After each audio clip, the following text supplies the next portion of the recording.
طلع البدر علينا طلع البدر علينا طلع البدر علينا طلع البدر علينا طلع البدر علينا طلع البدر علينا یہ قسم ہے کہ ہوئے رنگین گل کا تذکرہ نکلا، یہ قسم ہے کہ ہوئے رنگین گل کا تذکرہ نکلا کہ عطر و مشک و اتنے میں ایک عورت دوڑی ہوئی آئی اور بوڑھے کا ہاتھ تھام کر بولی، میرے ساتھ چل کر دیکھو، فریسہ کا معبود، ظہیر کا حاجت روا، قیس کا بت اور خود میرا خدا سب کے سب خاک پر پیشانی کے بل گرے پڑے ہیں۔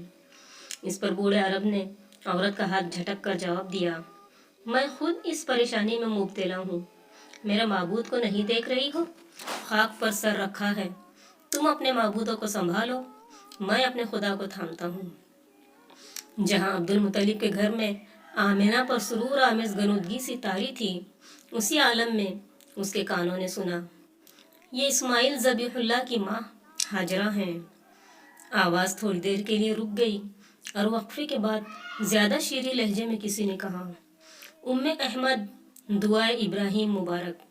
پھر فضا میں قدر سکوت کے بعد ایک صدا گونجی، آمنہ، یہ عیسیٰ روح اللہ کی ماں مریم ہے، کنواری مریم، شہر جلیل کے مبلغ کی والدہ محترمہ۔ پھر دوسری آواز، ام محمد نوید مسیحا مبارک۔ ابھی دن رات ملے جلے تھے، اس لیے کہ دونوں کی تقدیروں کو ایک ساتھ چمکنا تھا۔ سپیدہ سحر نمودار ہو ہی رہا تھا، گنجوں کی نازک گرہیں کھل رہی تھی، لالا و گل کے لبوں پر مسکراہٹ بکھر ہی تھی، بنفشہ و شفیق کی نازک پتیوں پر شبنم کے موتی ڈھلک رہے تھے۔ سرود و شمشاد نے پھولوں کی مہک پا کر انگڑائی لی، طائران خوشنوا کی چہکاروں سے تمام فضا نغمہ زار بن گئی۔ جنت آج سچ مچ زمین پر اتر آئی تھی۔ مینا کی وادی، مروہ کی سنگریزیں، قبیس کی چوٹیاں اور عرفات کا میدان نور کی جھلکیوں میں جھم جھم کر رہا تھا۔ ستارے جھلملا رہے تھے، کلیاں چٹک رہی تھی اور پھول مہک ہی رہے تھے کہ اتنے میں عورتیں خوشی سے بے تاب ہو کر پکاری، کوئی عبد المطلب کو جا کر مبارکباد دو۔ عبد المطلب اس مزدے کی سنتے ہی تیزی کے ساتھ آئے، خوشی کے مارے پاؤں بہکے بہکے سے پڑ رہے تھے۔ عبد المطلب کے رخساروں کی جھریوں میں مسرت جھلمل کر رہی تھی۔ آمنہ نے فرط غیرت سے چادر منہ پر ڈال لی۔ عبد المطلب نے پوتے کو دیکھا، پیشانی کو چوما، ان کی آنکھوں میں بجلیاں سی چمک رہی تھی۔ سید القریش، اتنا نورانی چہرہ آپ نے آج تک نہ دیکھا نہ ہوگا، عورتوں نے ایک زبان ہو کر کہا۔ لا ریب، نہ صرف میں نے، شاید دنیا میں کسی آنکھ نے ایسے جلوے نہ دیکھے ہوں۔ چاندی، سورج، کہکشاں، قوس قزح، پھول، گنچے، حیران ہوں گے کس چیز سے اس نونہال کے چہرے کو تشبیہ دوں۔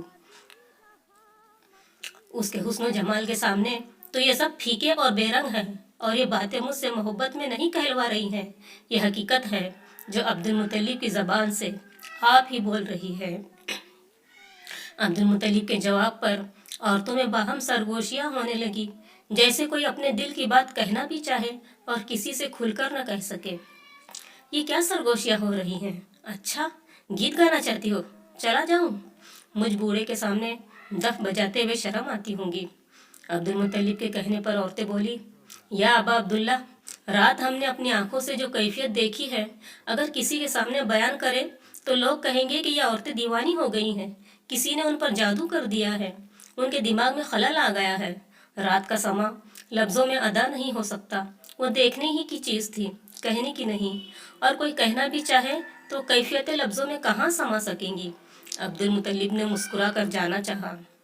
ابن عبداللہ کہاں کرے اس ہاشمی نونہال کو؟ ایک خاتون نے دریافت کیا۔ اچھا، نام کی طرف اشارہ ہے، بہت خوب۔ عبداللہ کے لخت جگر اور آمنہ کے نور نظر کا نام ہم نے رکھا۔ احمد؟